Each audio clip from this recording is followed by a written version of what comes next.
So, during the break, we lost the majority of people, but don't worry, we are almost through with the schedule that was supposed to end like 15 minutes ago. Um, I learned a lot today, especially about how not to organize conferences. So, if I ever do this again, I'll do it better. But speaking of first times, because I've never organized a conference before, Behrang is now on stage and he will tell us about his first contribution to open source.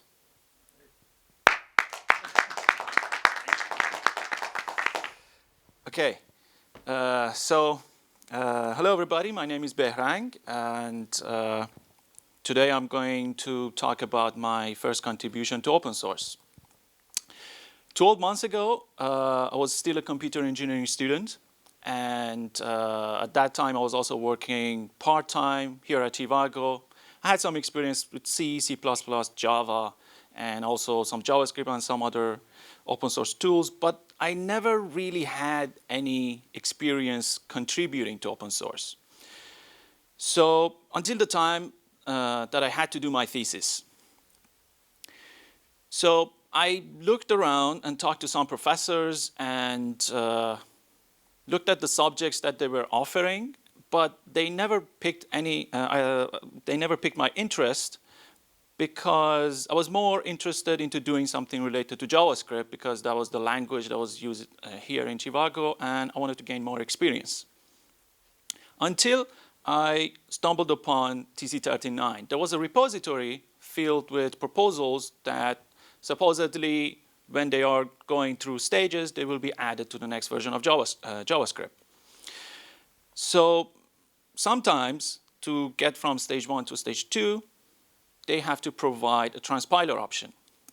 A transpiler is basically a compiler, and the one that we are using here at trivago, which is open source, is called Babel. I talked to some devs, senior developers here, and also my mentor, and Henry from Babel, and then I decided to work on partial application proposal. If you don't know what partial application is, you better read this Wikipedia page, but long story short, in layman's terms, partial application is when you have a function, this function takes some arguments, you partially apply some of those arguments, and with partial application, you receive a function which expects the rest of the arguments. That's a very short version of it. So to start, I went around, started researching, and found the guidelines on how to start contributing to Babel. So the things that I have to do and not to do. Then I started with creating an issue inside the GitHub repository and explain my goals, my strategy, and how I want to tackle this. Then I started the development process. But I cloned it on my computer and started looking around. But it was a little bit confusing because it was an unknown code base. It was a parser. It was very complicated. It was a compiler. Until that time, I never had any experience working with a compiler. So even running the development system was very confusing for me. It took a little bit of time. Until the time that my mentor, and I was really confused, and I couldn't even run the whole thing. So at some point I was like, wait a minute, I'm a developer, I'm a software engineer, I just code my way out of this. I just opened the parser trying to implement something, but it never worked, and I was always failing, I was missing something, and I was miserable. Until my mentor approached me and said, why don't you use TDD? It's not a drug, it's just test-driven development, which basically it means that you create a unit test, it fails, you change as less as possible to make it work, and the cycle continues. And it turns out, if you are working on a parser, test-driven development is your best hope to get it done. So this helped me a lot, sped up the process, and I was at the stage that I could submit my pull request. But yet again, it occurred to me that, okay, I'm putting this PR to the public. People are going to see this, and they are going to judge me. I was afraid. And who am I to just suggest an improvement to Babel? All the professionals are working on this. How they are going to receive this? The imposter syndrome kicked in. I was thinking, oh God, they are going to find out, and they are going to find out that I'm a fake. So I was just delaying as much as possible. My mentor came to my help, said, by the end of the day, you submit this PR.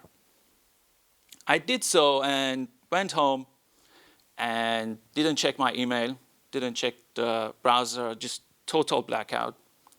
Came back the next day, took a coffee to my desk, opened the browser, delayed the inevitable as much as possible. I didn't want to know. Checked the browser, and there was some comments. And I didn't want to read them, but it's inevitable. You have to read them. So to my utmost surprise, there were not only constructive feedbacks, there were also compliments. People were actually happy that I was working on this.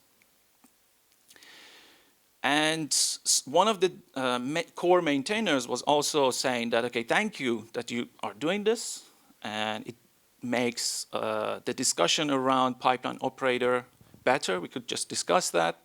And they gave me a lot of constructive feedback. This gave me a lot of confidence to finish the work and get it done and merge it to the master. And I was lucky enough to get it released with the next version.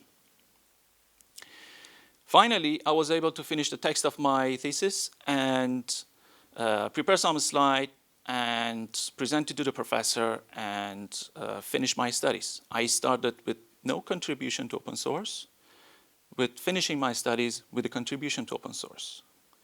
When I look back at this experience, I feel like the biggest barrier, the biggest hurdle in contribution to open source is the first contribution.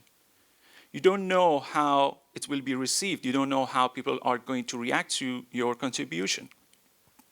It's daunting, the amount of things that you have to do to get this done. And it might scare some people. But hear it from me, somebody who started with nothing and got something out of it. It's more rewarding than you can expect. Thank you for your attention.